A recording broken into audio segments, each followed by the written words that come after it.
about. Now, Judge John Roll said, and that's also quoted in my little booklet that I have here in my hand, The Victory for State Sovereignty, he said, Mack is thus forced to choose between keeping his oath or obeying the act, subjecting himself to possible sanctions.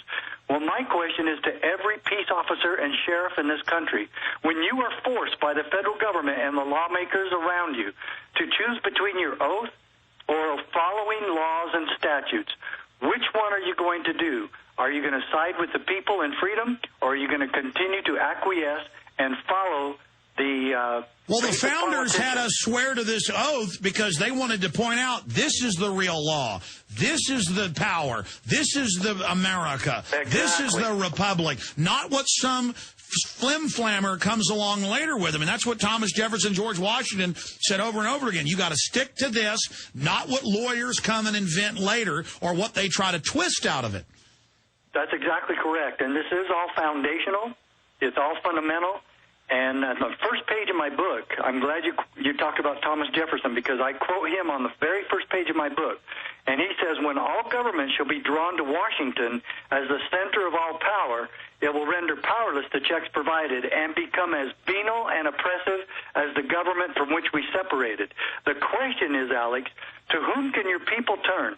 The people in Austin, Texas, or the people in southern Arizona, or the people throughout this country, who can they turn to for peace, safety, and protection when government from Washington, D.C. has become venal and oppressive? And the answer is your county sheriff and your local officials. All right, well, let's describe the true role of the sheriff, because people have never been taught this.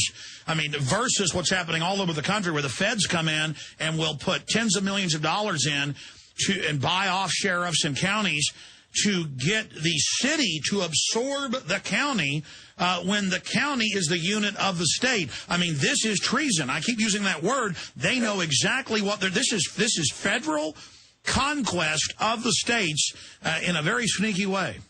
Well, my case even addresses that, and Scalia brings up the issue of compromising local authority in order to take federal grants and federal money.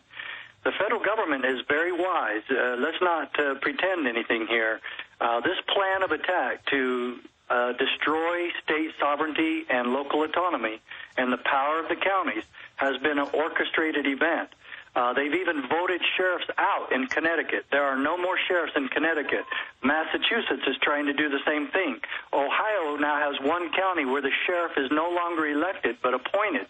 And every sheriff that I've talked to, and I've been talking to hundreds of sheriffs this past year, every one of them, well, not every one of them, but there's about a half of them that are worried if they take strong stands against the federal government and do what my book suggests, that they might lose federal funding. And again, that's a coward's mindset. We've gotten to this point of the sheriff being abolished because the enemy is attacking the Constitution and our republic. And instead of saying, oh, I better cower, you know, for the 5 years or whatever you're in, you ought to think about your kids and grandkids, and you should get up there and stand up.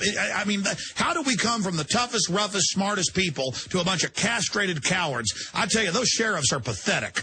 Well, it's all about the money, and I have said this, and I say this in my book, that anyone in this country, I don't care if it's a sheriff, state rep, county commissioner, or anyone else, if you're willing to compromise liberty, if you're willing to compromise the freedom of your citizens to continue to take money, then you, sir, are the traitor, and you have betrayed your own people.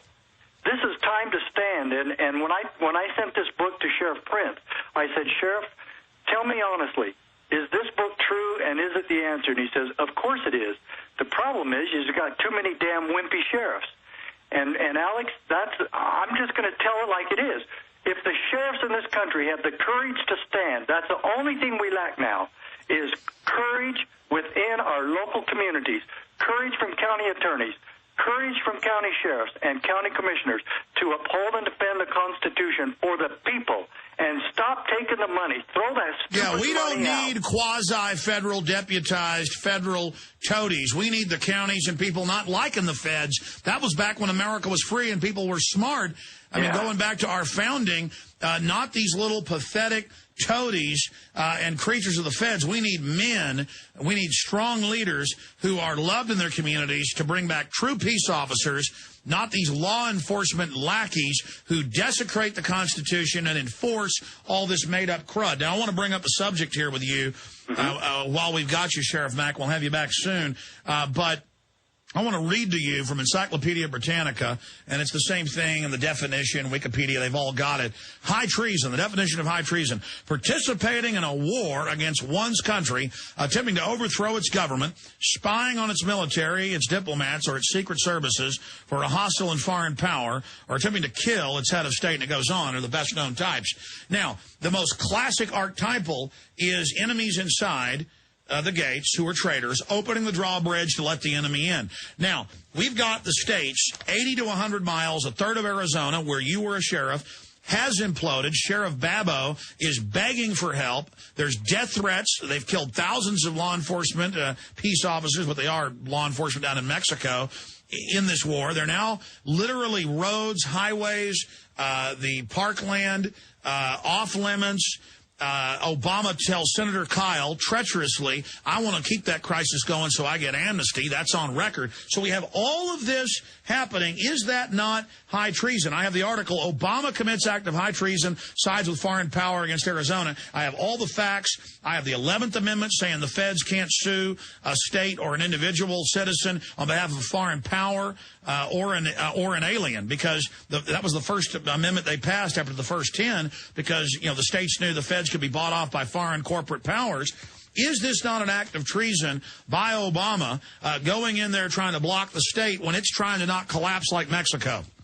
Well, it is, and not only that, but there's more on the record about what Obama has done. Now, remember, he brought Presidente Felipe Calderon from Mexico to our own United States Congress inside our U.S. Capitol to assail and criticize our own Constitution, our own freedom, our own country, our own laws, and then he got a standing ovation from the liberals and the leftists and the traitors in Washington, D.C.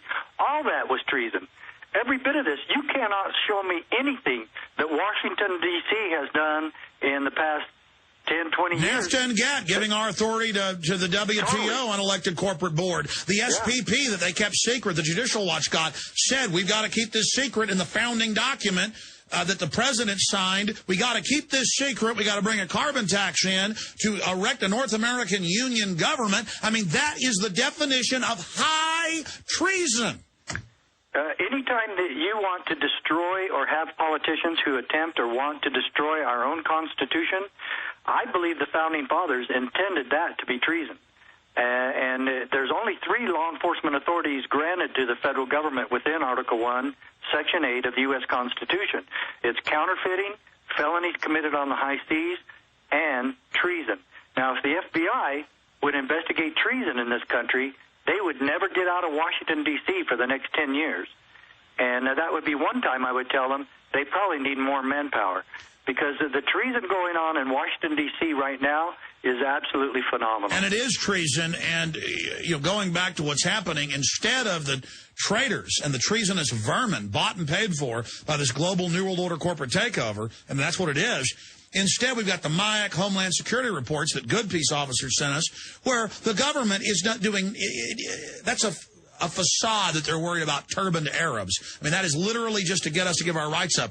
90+% of it, they are behind the scenes like roaches in a cheap motel, spending all their time hating veterans, conservatives, libertarians, gun owners, Ron Paul, myself, you. I mean, they are just doing nothing but trying to brainwash police and sheriff's departments that we are the devil. I mean, that really shows you who these people are. We're saying we want America back, and they're saying if you got a portrait of John Wayne in your house, you're a terrorist.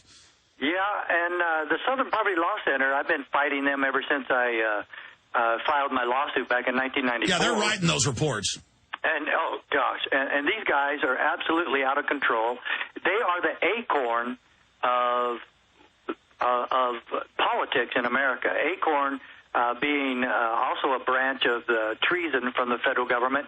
But Southern Poverty Law Center is just like Acorn. They get a lot of money from the federal government to lie and to do just the opposite of protecting our Constitution.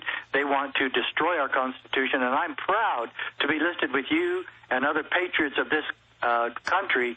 I'm number 18 on that list, and I'm very proud to stand with you and Ron Paul and Chuck Baldwin and Joe Bannister and others, Stuart Rhodes of Oath Keepers, and I'm proud to be on the board of directors of Oath Keepers.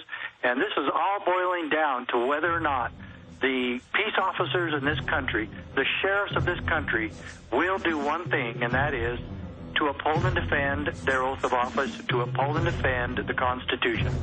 God bless you. Absolutely. Our names are on that John Hancock. They're on that Constitution. That's an enemy warrant against us by these traitors, and they are traitors. We'll be right back with